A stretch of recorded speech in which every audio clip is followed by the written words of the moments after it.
నిరంతరం ఆదోని నియోజకవర్గంలో నాకు మద్దతుగా నిలిచే మైనారిటీలకు సంబంధించిన సమస్యల్ని మీ ముందు ఉంచడానికి ప్రయత్నం చేస్తాను అధ్యక్ష. అక్కడ ఆరేకల్లో బాలికల రెసిడెన్షియల్ స్కూల్ అధ్యక్ష 18 కోట్ల రూపాయల ఖర్చుతో నిర్మించారు అధ్యక్ష. దానికి స్టాఫ్, దానికి సంబంధించిన అడ్మినిస్ట్రేషన్ లేక నిరుపయోగంగా ఉంది, అడ్మిషన్స్ లేవు అధ్యక్ష.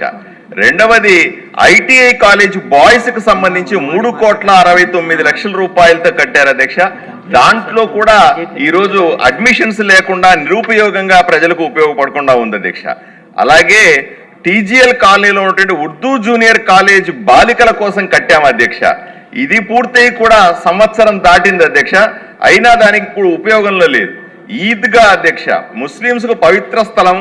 గత ప్రభుత్వం 2,60,00,000 రూపాయలు అడ్మినిస్ట్రేషన్ శాంక్షన్ ఇచ్చిందని చెప్పి ఏదో వచ్చే చిత్తు కాగితం ఇచ్చి ముస్లింలను మోసం చేశారు అధ్యక్ష ఆదోనిలో.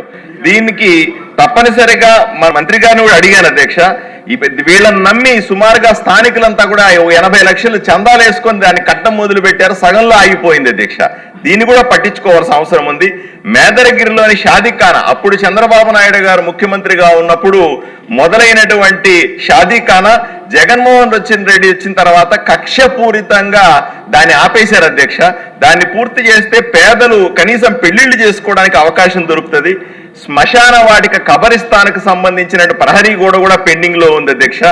ముస్లిం సోదరులకు మాయ మాటలు చెప్పి ఆదోనిలో కాదు రాష్ట్రం అంతా కూడా ముస్లింలు అన్యాయం చేసింది వైసీపీ పార్టీ అధ్యక్ష.